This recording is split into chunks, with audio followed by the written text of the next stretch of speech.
Hey everyone, this is Jennifer Day. Thanks for stopping by. Today I want to talk about forgiveness.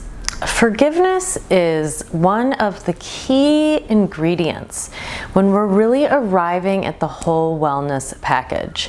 If we're harboring anger or resentment, we're really taking a huge toll on our own well-being. Many of you know when you get really angry, it's actually exhausting. One of my favorite authors and teachers, Carolyn Myss, says, forgiveness is one of the most self-indulgent and selfish things that we can do for ourselves. And that's just it. We are healing ourselves when we forgive other people. So here's a couple perspectives, ways that you can look at it. If you're having a really challenging time forgiving something or someone in your life, this is a helpful way, one helpful way to look at it is that, life is a classroom. We are all here learning lessons, and some of us might be further along on a journey or the journey, and some of us might be passing tests and maybe we're failing tests or having to redo tests over and over again.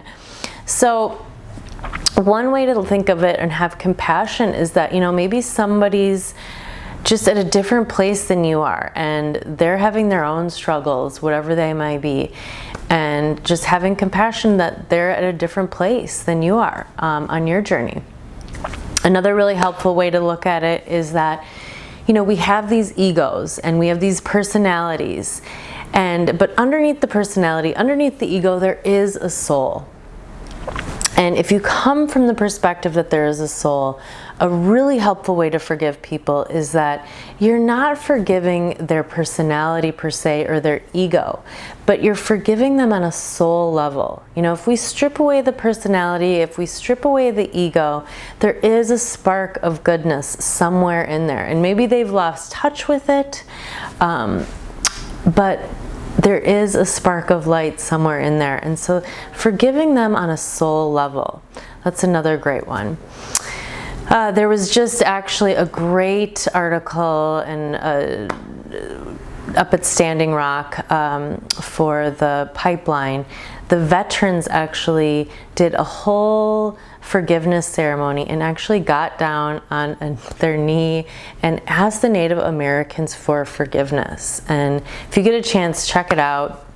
But it was so powerful, so moving, and you could see this, there was an energetic exchange. So, sometimes forgiveness has to be from a distance and, we're not necessarily associating with those people anymore.